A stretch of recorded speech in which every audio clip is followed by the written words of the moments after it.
noite. Nós vamos continuar nosso estudo do Livro dos Espíritos. E a semana passada a gente terminou numa questão. Estamos no item 8, que é o último item dessa lei de igualdade do capítulo 9, que é a igualdade perante o túmulo. E aí eu comentei sobre um diálogo que tive com um amigo que é médico legista, né? E ele passa a vida fazendo necrópsias, etc., né? Análise patológica, né? Verificação de óbito há muitos anos. E aí eu perguntei se ele, nesse contato diário com cadáveres, que isso podia ter mudado na forma dele ver a vida, o mundo, enfim, né?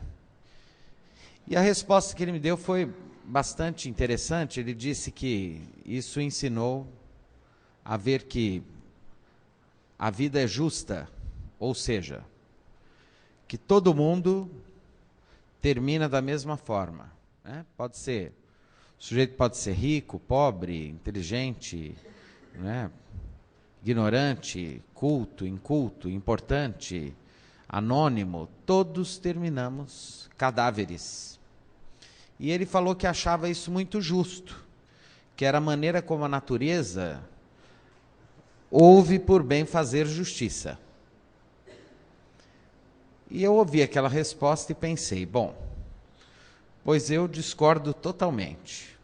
Por quê? Né? Na verdade, se é assim, então não há justiça. E aí eu disse, bom, no próximo domingo eu vou explicar o meu pensamento, a minha forma de ver, né? Bom, a justiça, em primeiro lugar, ela é baseada no mérito. Então, a cada um segundo as suas obras. Começa aí, né? Então, o fato de pessoas, independente daquilo que foram, terminarem da mesma forma é extremamente injusto. Imaginar que alguém que só fez o bem termine da mesma forma de alguém que só fez o mal é injusto. Imaginar que alguém que teve tempo, 100 anos para viver, tenha o mesmo fim de alguém que teve 5, 6, ou 2, ou 3, ou 18, ou 30, é injusto. Então, a justiça, num primeiro momento, ela seria, se à medida dos nossos méritos, das nossas ações, das nossas conquistas, em vários campos, em vários níveis da experiência humana, nos desse resultados diferentes. E isso seria justo. E dentro daquilo que se estuda como sendo justiça, é preciso considerar dois conceitos que são importantes, inclusive no campo do direito, particularmente da filosofia do direito, que é o conceito de isonomia e o conceito de equidade. Qual que é o conceito de isonomia? Nomia é norma, do latim, né? Iso quer dizer igual, quer dizer normas iguais para todos. E é importante que assim seja, né? Que para as civilizações modernas, a lei seja realmente igual para todo mundo. E esse conceito é fundamental para um princípio de justiça, para uma comunidade que busque como escopo a realização da justiça. No entanto, ao mesmo tempo que as leis são iguais para todos, todos não devem ser tratados de maneira igual perante a lei. Então, olha que interessante. A lei é igual para todos, mas nem todos são iguais perante a lei. Como assim?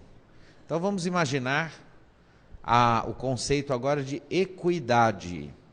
O que é equidade? A equidade é um conceito que parte do princípio, né, de que a cada um segundo os seus méritos para a realização da justiça. Os teóricos comparam a equidade a um instrumento, a uma ferramenta utilizada pelos gregos na antiguidade, que era a régua de Lesbos. A régua de Lesbos era uma ferramenta para medir superfícies irregulares. Então ela era produzida por um material flexível que se adequava à irregularidade do terreno. O que isso quer dizer? Que nós devemos adequar a regra das normas à realidade dos casos concretos. Então eu, por exemplo, não posso imaginar que uma pessoa muito rica contentando com uma pessoa muito pobre, quer dizer, vamos pensar na justiça. Não é o sujeito que é muito rico, tem condição de pagar os melhores advogados e etc., e é muito esperto, e uma pessoa muito simples, muito ignota, muito simplória, sem recursos financeiros e intelectuais, né, para disputar com. Então, o que a justiça faz? Né? A aplicação da justiça equânime, ela tenta enfraquecer o forte e fortalecer o fraco. Então, eu vou nomear alguém, seja um procurador, seja um defensor público, eu vou, né, tem lá a figura do Ministério Público, enfim, quer dizer, eu preciso, na realização da justiça, enfraquecer o forte e fortalecer o fraco, porque aí eu chego no princípio da chamada equidade. Porque se eu tratar os dois da mesma forma, a chance dessa justiça pretensa se tornar uma grande injustiça é muito grande. E é exatamente dessa injustiça que é a vida que brotam, que germinam as religiões. Se a vida fosse feliz e justa, nós não seríamos religiosos. O que nos traz aqui, todos os domingos, é exatamente o mesmo que leva milhares de pessoas a milhares de outros templos, de milhares de outras denominações religiosas. O quê? A nossa indignação com a injustiça da vida. Como assim? Eu olho para essa vida e ela me parece absolutamente injusta, cruel, perversa, absurda, sofrida, difícil. Então eu tenho, para não enlouquecer, que encontrar alguma resposta que conforte o meu intelecto, a minha alma, a minha sede de compreensão, para tocar a vida de uma forma mais leve. E aí então eu busco nas religiões. A doutrina espírita, nesse aspecto, ela é muito pródiga, porque ela surge exatamente num momento de primazia do pensamento iluminista no mundo, e Allan Kardec imprime à sua teoria o caráter de justificação do sofrimento humano. Então, embora nós não saibamos exatamente o que fomos, de onde viemos, quais as experiências que nós tivemos, a gente encontra na doutrina uma teoria capaz de nos dar uma esperança de que tudo está certo, até aquilo que parece estar absolutamente errado, equivocado e etc. Então a gente encontra, não no caso concreto, a não ser em situações muito específicas, né, em que comunicações mediúnicas inquestionáveis e fenômenos de revelações e etc. aconteçam na vida pessoal de alguém. Caso contrário, é na teoria compreensiva da existência, através, por exemplo, da hipótese, não é? Da imortalidade da alma, da hipótese das reencarnações, da hipótese da comunicabilidade dos espíritos, etc., porque a ciência toda ela se faz a partir das hipóteses, que podem ser comprovadas ou não em laboratório, etc., mas através de um método, de uma organização mental, a teoria espírita se mostra capaz de fazer o nosso espírito, a nossa alma, sossegar um pouquinho. E o caráter religioso da doutrina está exatamente na página mais importante do Evangelho de Jesus. Qual é a página mais importante do Evangelho de Jesus? Quer dizer, se a gente começar a ler os Evangelhos todos e precisarmos, vamos imaginar uma fantasia aí, que precisássemos tirar apenas uma página do Evangelho. se a gente tivesse que desprezar tudo mais e selecionar só um aspecto, só uma parte, certamente o que sobraria, o que ficaria, é aquilo que nós conhecemos como o Sermão da Montanha. O que é o Sermão da Montanha? É a página mais poética do Evangelho e é aquela que concretiza para a humanidade a experiência mais importante sem a qual nós caímos prostrados como um bando de animais no mundo. É a experiência da esperança. Mais importante do que as curas, os milagres do Cristo, mais importante do que tudo, é a esperança. Quando a gente pensa no Sermão da Montanha e vê Jesus prometendo, o que ele promete no Sermão da Montanha? Realizar a justiça.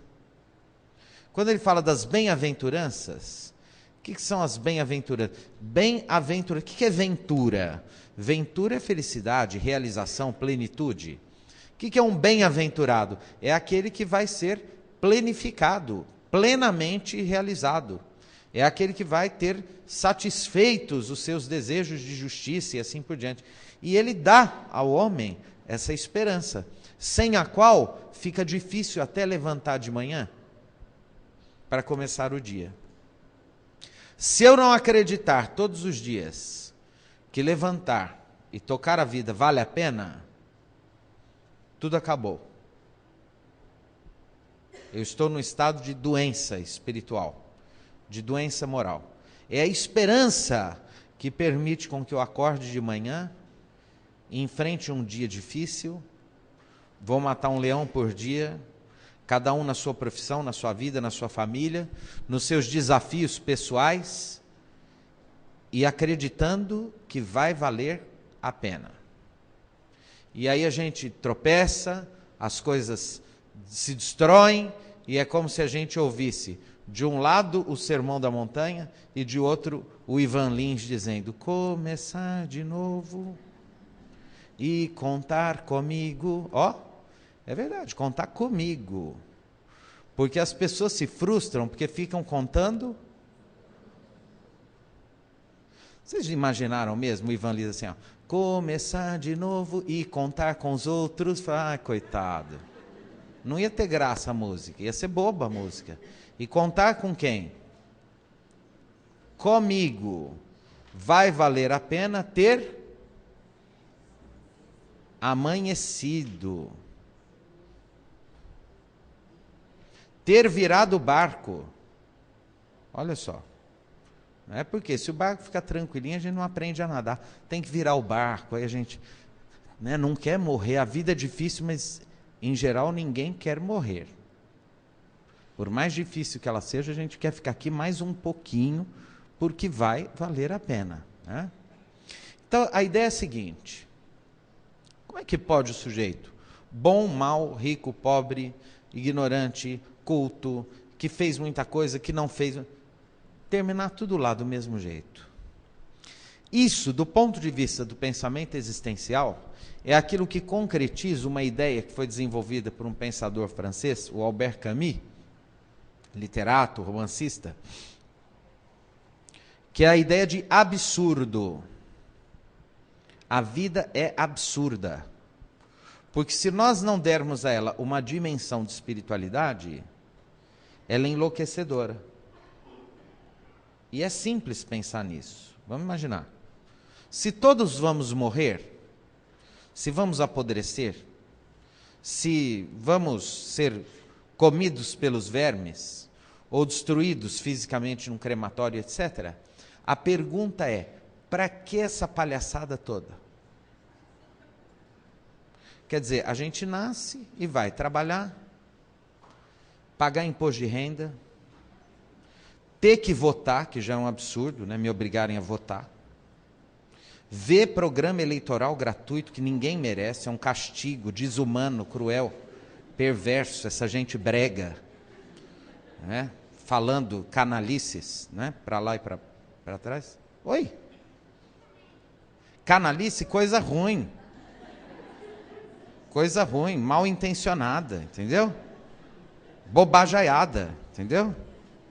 Então, né? Aí a gente pensa, bom, aí se alimenta e faz dieta, e vai na academia, aquele sofrimento, aquela gente suando, aquele cheiro horroroso, aquele povo que passa perfume francês para ir na academia, breguíssimo, e aí com esse tempo seco, quem tem alergia não aguenta, e aí começa a espirrar, e tosse, e tem filho, e paga a escola dos filhos, e coisa, e troca o carro, e acorda cedo, e vai, e reza, para virar comida de verme. Ou seja, se a gente imaginar que a vida é só isso aqui, a vida fica absolutamente absurda, sem o menor sentido. Não tem sentido. A ideia é muito simples. Se vamos morrer, por que nascemos? Que bobagem é essa? Que coisa idiota é essa? Já que vamos morrer, então era melhor nem ter nascido, muito mais simples. Agora, se Deus existe e não existe a vida além da morte, ele é um sujeito extremamente cruel, sacana, que existe para rir da gente aqui.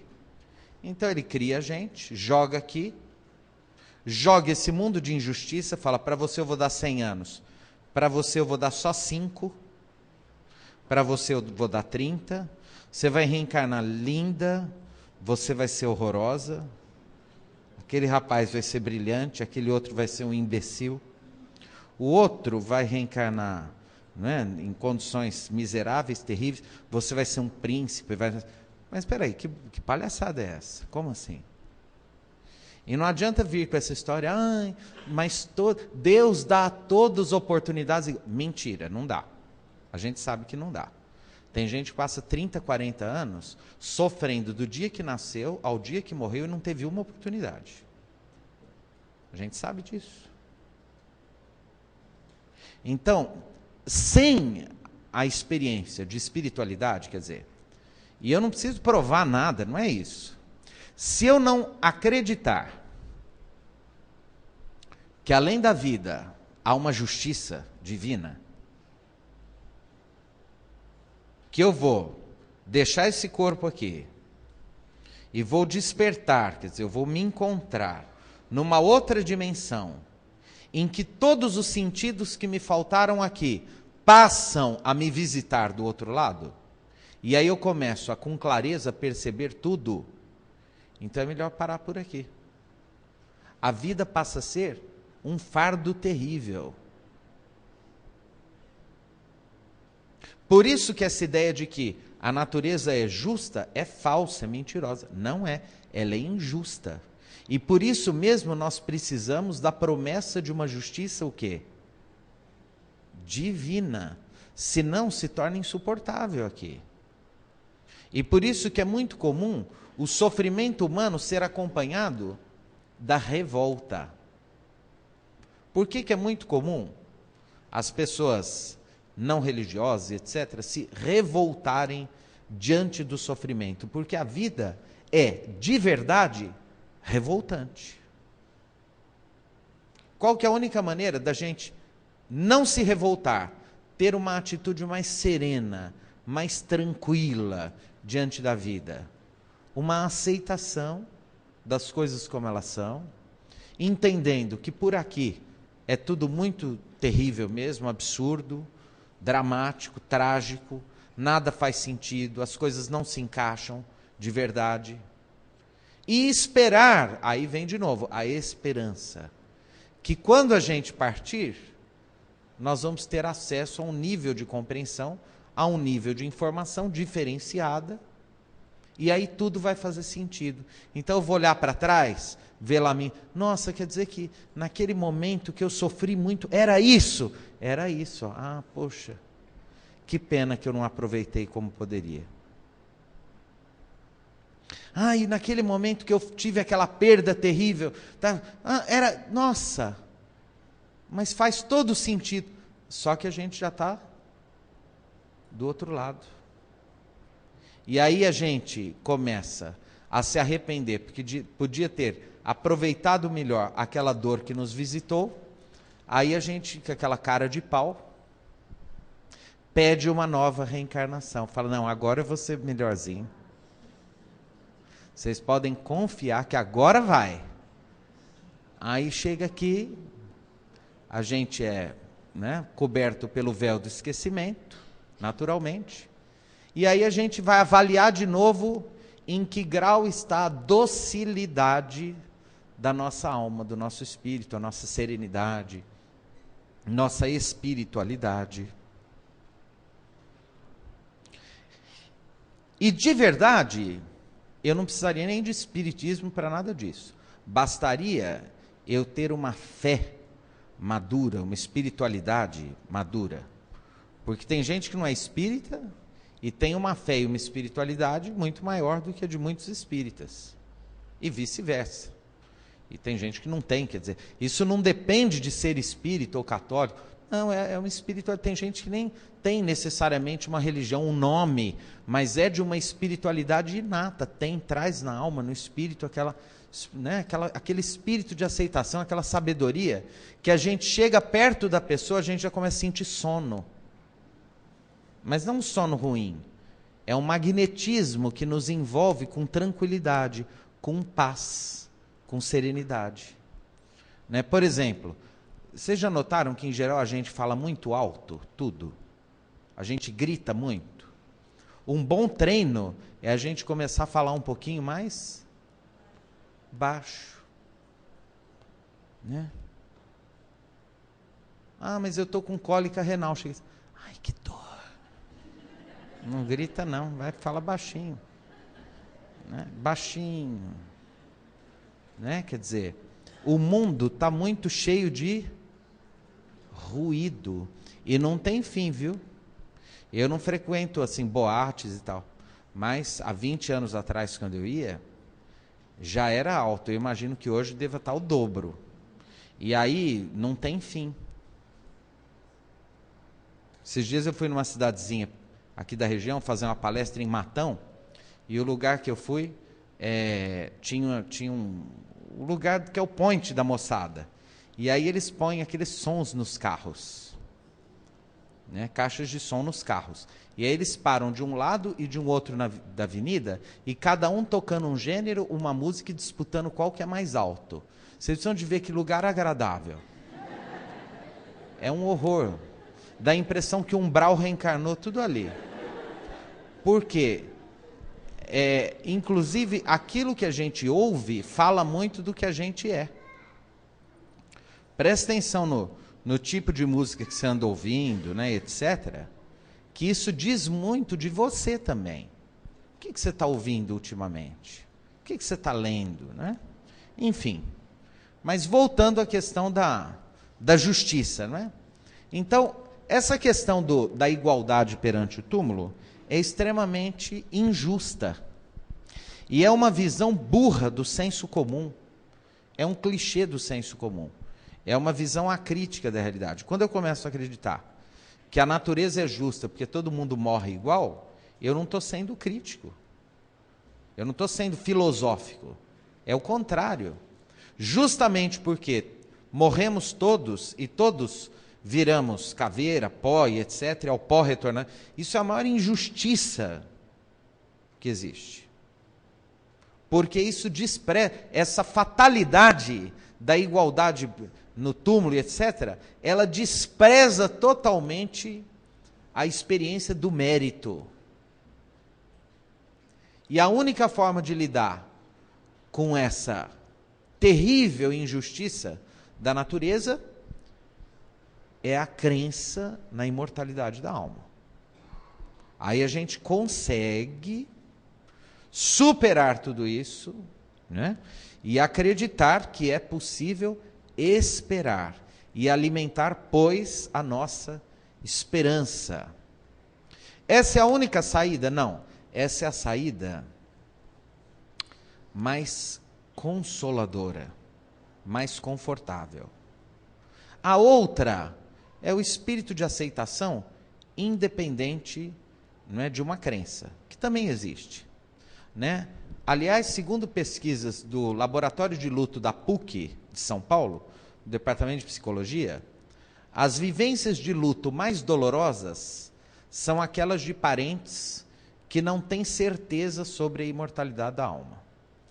Então vamos imaginar que o sujeito que acredita, que tem uma religião, que tem uma fé, ele tem um luto, né, como se fosse um grau de sofrimento X. O sujeito que é absolutamente ateu, quer dizer, ele não acredita em nada, ele acha que morreu, acabou, então, o nível de sofrimento dele é muito parecido com o do que tem uma religião, não é muito diferente. Quais são as pessoas que têm o luto mais doloroso? Aquelas que têm uma fé vacilante, aquelas que ficam no limite, não sei se acredito, não sei se não acredito, será que não? Esses são os que sofrem muito mais e que vivem uma angústia terrível. Então, aqui no nosso caso, né?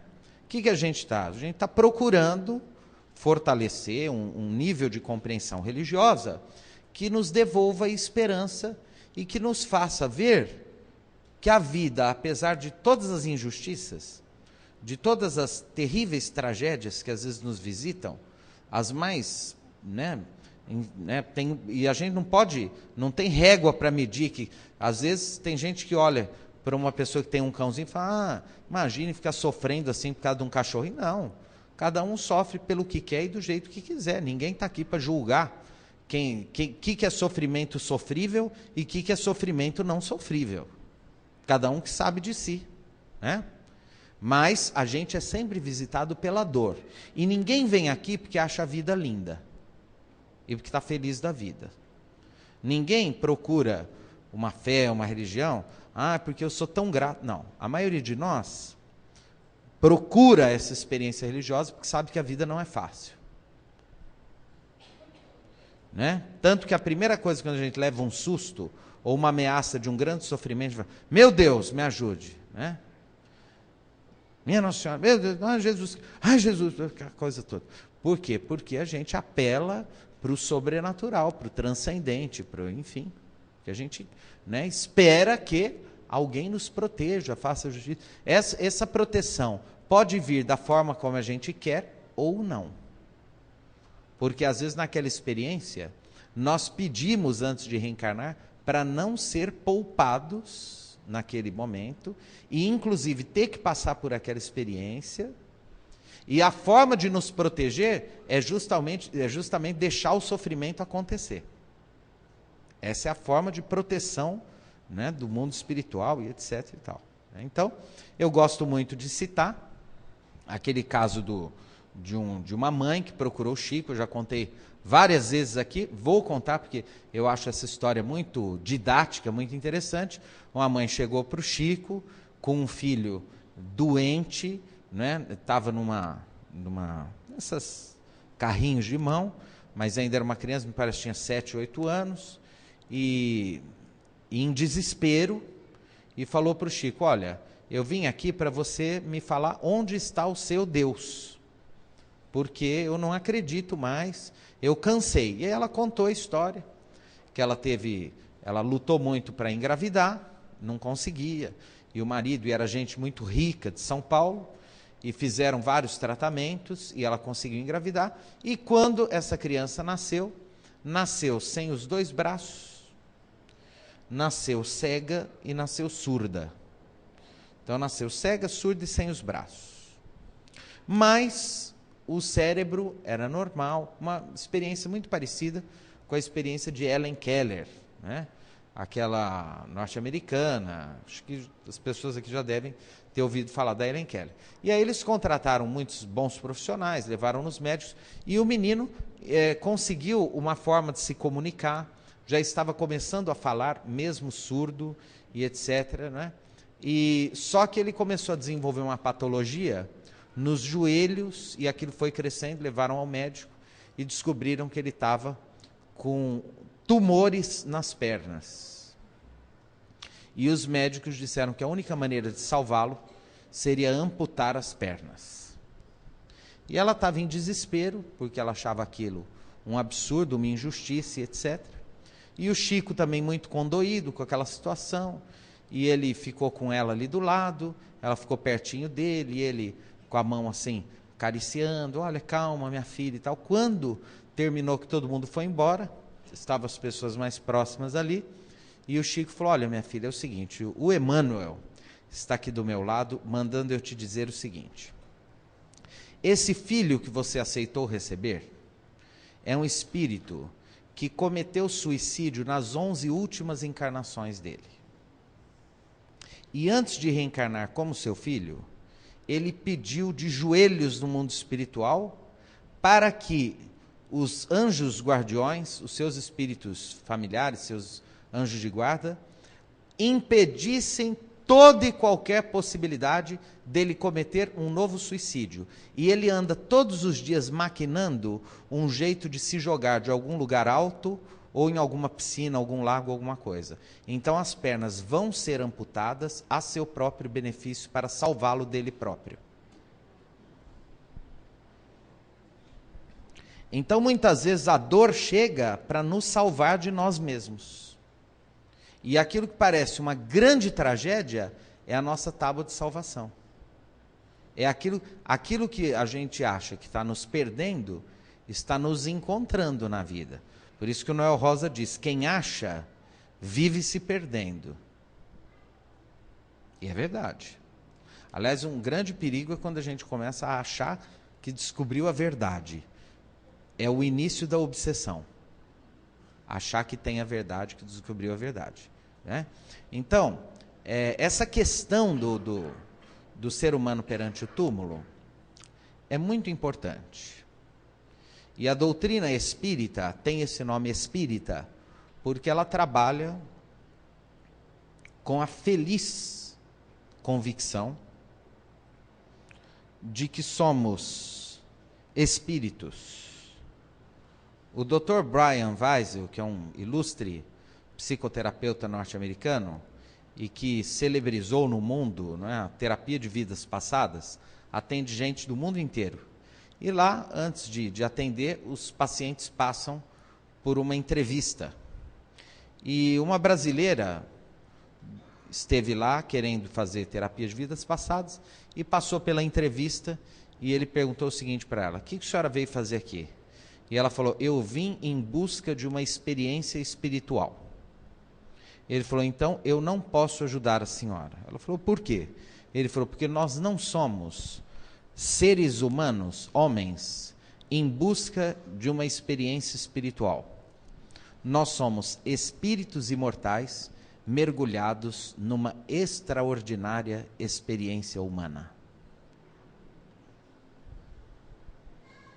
Então, quer dizer, a gente tem que aproveitar enquanto está aqui, todo dia. Mas sem deixar de lado a ideia de que nós não nascemos no parto e não morremos no túmulo. A vida precede e vai além. Por isso que o poeta Carlos Drummond de Andrade nos diz: amar o perdido deixa confundido este coração. Nada pode o ouvido contra o sem sentido apelo do não. As coisas tangíveis tornam-se insensíveis à palma da mão. Mas as coisas findas, muito mais que lindas, essas ficarão. Que Jesus nos abençoe e continuamos no mesmo tema daqui a 15 dias. Semana que vem nós temos um orador visitante da USE, mas daqui a 15 dias, no dia, já vai ser dia 9, né? Nós começamos sobre essa questão, né, do túmulo, né?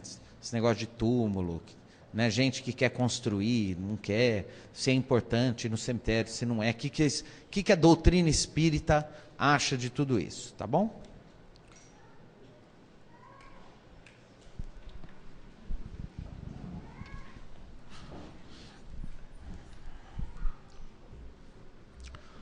Vamos então, nesses momentos de paz, elevar o nosso pensamento aos planos superiores da vida. Para isso vamos relaxar, soltar as tensões, respirar bem fundo e lentamente.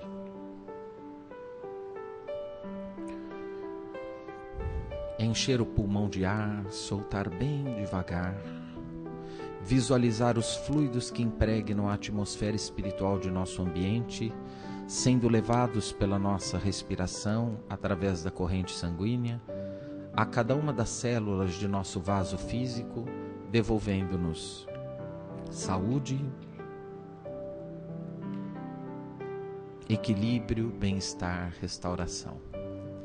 Mais tranquilos, vamos visualizar aquela figura de Jesus que mais nos é familiar, bem como o nosso pequenino planeta Terra, qual esfera de luz a bailar pelo espaço infinito.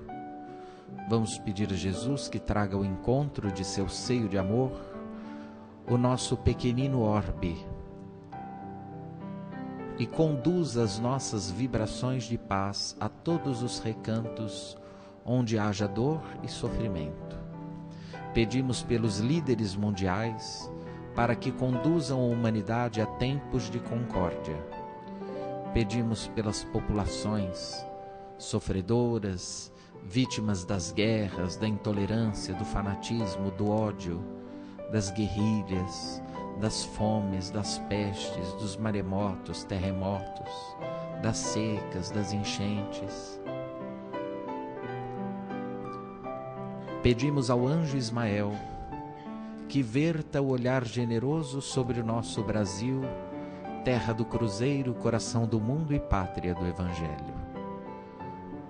Que sob as bênçãos do Dr. Bezerra de Menezes, os nossos homens públicos consigam conduzir a nossa pátria à sua emancipação espiritual, social e moral. Pedimos por todos os que nesse instante estão nos leitos dos hospitais, nas enfermarias, nas UTIs, pelas equipes médicas e paramédicas que trabalham nesses ambientes, pelos espíritos em processo de desencarnação, pelos entes queridos que velam à cabeceira de um enfermo, bem como aqueles que sofrem a dor da separação pela morte física. Pedimos por todos os que estão nos asilos, nos orfanatos, nos manicômios, nos leprosários, pelos que se perderam, pelos caminhos tortuosos do crime e se encontram nas penitenciárias públicas, por aqueles que se perderam no universo do álcool, das drogas, do jogo, da prostituição, pelos lares em conflito, onde não há diálogo, não há Deus, não há amor ou compreensão, pelos tristes e oprimidos, pelos que perderam a fé, pelos suicidas, pelos que procuram trabalho e não encontram, mas também por todos os que, sendo ricos, geram empregos e fazem circular os bens da fortuna, pelos que vivem em condições subhumanas, nas favelas, debaixo das pontes, nos barracos, e pelos que peregrinam na solidão das ruas, sem um ombro amigo, uma família, um pedaço de pão. É tão triste viver só e não ter um lar para voltar ao final do dia. Pedimos por todas as religiões do mundo, independente dos rótulos, pelos seus líderes sinceros que preconizam a paz e a tolerância, pela nossa doutrina espírita, pelos nossos órgãos de unificação, pela nossa Casa do Vovô, nosso Sanatório Espírita Vicente de Paulo, pela nossa Ribeirão Preto, nossa Vila Tibério, sua gente simples e acolhedora. Pedimos pelos nossos centros, nossas creches, por este teto amigo que nos ampara nesta noite, pelos companheiros de Sacramento, de Palmelo, de Uberaba, pelo inesquecível coração de nosso amado Chico Xavier, que onde quer que esteja, receba nossa saudade, nossa gratidão, nosso carinho. Pedimos por todos que aqui estamos, mas também por aqueles que não estão aqui fisicamente, mas estão na nossa lembrança. Sejam amigos, familiares, parentes, encarnados ou desencarnados, mas também pelos nossos inimigos, pelos que nos perseguem e caluniam, por aqueles com quem temos dificuldade de relacionamento, de entendimento. Pedimos pelos colegas de trabalho, pelos nossos patrões, pelos nossos colegas, nossos empregados. Pedimos pelos nossos lares, solicitando as equipes de benfeitores espirituais que nesse instante visitem as nossas casas, levando dali os espíritos maus ou enfermos, as energias negativas, e trazendo a benefício de todos nós o abnegado concurso dos venerandos guias da espiritualidade maior.